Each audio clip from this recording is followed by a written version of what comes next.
November 23, 2009, sa mismong bayan ng Maguindanao nang mangyari ang isang nakagigimbal na kaganapan kung saan walang awang minasakir ng tinaguriang Ampatuan Clan ang 58 inosenteng buhay, kabilang na dito ang 32 mga journalist personnel. Ang pangyayari ay binansagang the single deadliest attack on journalists sa buong mundo at isa rin sa pinakabrutal na election-related violence sa kasaysayan ng Pilipinas. Pangunahing suspect sa karumaldumal na krimen ay walang iba kundi ang pinaka-maimpluwensyang pamilya sa Maguindanao, ang mismong mga Ampatuan. Ngunit lantaran man ang mga naging ebidensya upang madiin ang mga suspetsado, ang paglilitis ay tila ba naging usad pagong kung saan inabutan pa ito ng 3 administrasyon at 8 justice secretary, bagay na talagang masasabing mapera-pera at baluktot ang pamamaraan ng hustisya sa ating bansa.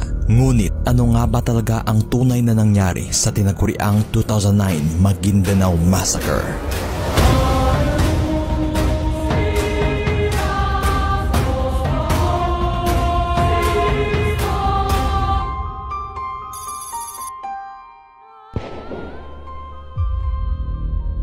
Ang Pilipinas ay kilalang bansa na may napakamaruming tunggalian ng politika. Sa bawat halalang nagaganap, hindi na bago ang mga election-related violence kung saan kadalasan dito ay hahantong sa pagkasawi ng mga kumakandidato. Ang naturang maruming tunggalian ng politika ay talagang walang pinipiling kasarian, estado at antas, mapalokal o nasyonal na kandidato. Talagang todas kapag ito'y pinag-iinitan ng naturang katunggali. Ang tunggalian na kadalasang nauwi sa mga ambush at patayan ay pinag-ugatan ng tinatawag na political clan.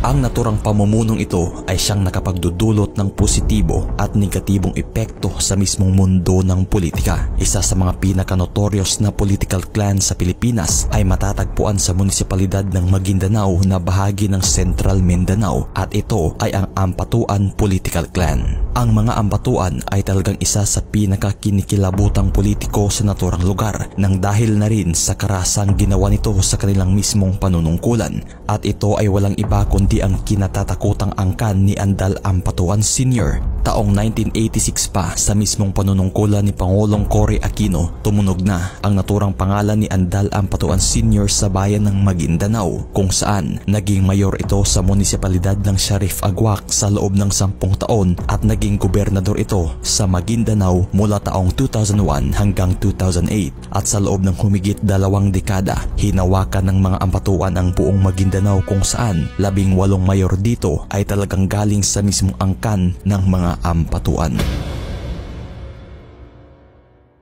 Fourth quarter of 2009 kung saan magaganap ang naturang Certificate of Candidacy filing para sa gaganaping 2010 national election. Dito na lumansad ang anak ni Andal Ampatuan Sr. na si Andal Ampatuan Jr. na kasalukuyang mayor ng munisipalidad ng Dato Unsay, Maguindanao. Tatakbo bilang gobernador si Andal Jr. na inaasahang magiging successor at kapalit ng kanyang ama, Andal Ampatuan Sr. na sa panahong iyon hindi na tumakbo sa politika. Ngunit nang sa di inaasahan, isang banta at hudyat kung ituring ng Ampatuan ang pag-usbong ng isa ring kilala at maimpluwensyang political clan ng Maguindanao, walang iba kundi ang Mangondadato Political Clan na inaasahang kakalaban kay Andal Jr. sa pwestong gobernador ng Maguindanao. At ang naging pangbato ng Mangondadato Clan ay ang kasalukuyang Vice Mayor ng munisipalidad ng Buluan, Maguindanao na si Ismael Toto Mangondadato. It was started 2007. My conscience is telling me that you should have a change in Maguindanao. And there's no freedom in the province. That's started my avenue of thinking to fight against the Ampatuan. At upang formal nang maihain ni Ismael Toto Mangondadato ang kandidasiya nito sa pagkagobernador, kinailangan nitong mag-file ng Certificate of Candidacy sa mismong provincial capital ng Sharif Aguac. Ngunit tinadtad ng banta ang naturang plano ni Toto Mangondadato kung saan sinasabihan pa itong totodasin umano ang mga kapartido ng Mangondadato kung sakali mang itutuloy ang paghain ng kandidasiya sa pagkagobernador.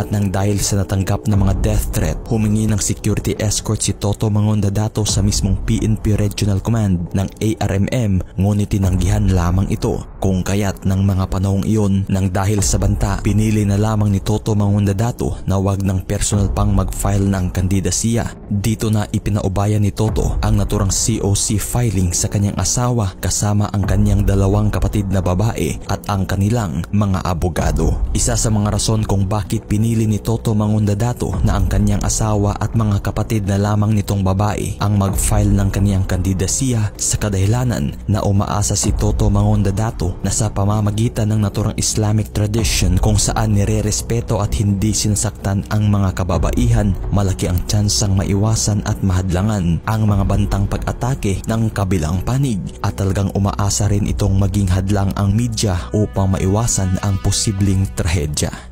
Filipino Muslims has a high respect on women. So I think they should not harm or hurt your wife and your sisters. November 23, 2009, araw kung saan nakatakda ang COC filing ni Toto Mangondadato. Isang convoy ng 7 sasakyan ang naatasang magtungo papuntang Sharif Agwak. Binuo ito ng 4 na Toyota Grandia na pagmamay-ari ng Mangondadato at 2 pang sasakyan na kasama rin sa convoy na pagmamay-ari ng mga media company. Ang naturang convoy ay lula ng mga kapamilya ni Toto Mangondadato kasama na ang kanyang mismong asawa na si Jenalyn Mangondadato, kabilang rin ang mismong mga abogado ng pamilya at ang mga naimbitahang media personality na magsasagawa ng coverage sa naturang COC filing. Bagay na ang convoy ay lulan ng halos mga kababaihan, kabilang na dito ang 37 journalist.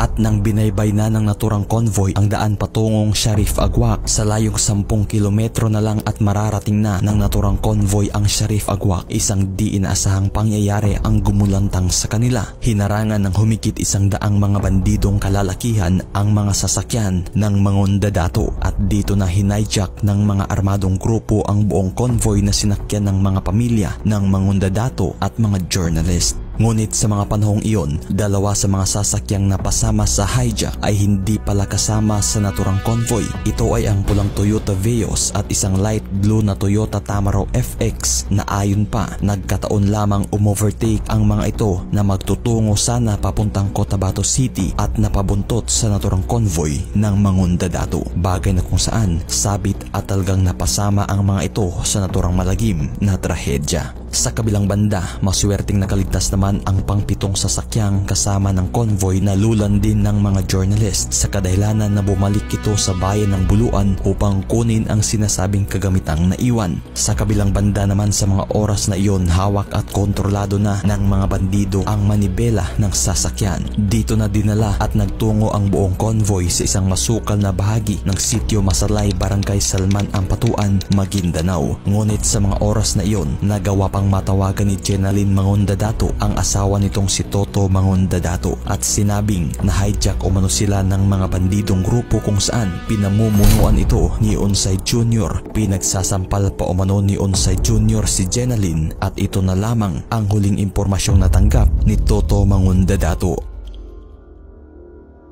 Sa mga oras na iyon, sa mismong masukal na parte ng Sitio Masalay, Barangay Salman, kung saan dito dinala ng Ampatuan ang convoy, hinanap at pinababa umano ni Unsay Jr. si Jenalyn Mangondadato. Dito na nagmamakaawa si Jenalyn kay Unsay, ngunit hindi ito tumalab at talagang dito na tinodas ni Unsay Jr. si Jenalyn na ayon pa ng mga testigo, walang habas umanong pinaputukan ni Unsay ang mismong mga pribadong bahagi ng katawan ni Jenalyn. Sa mga oras na iyon,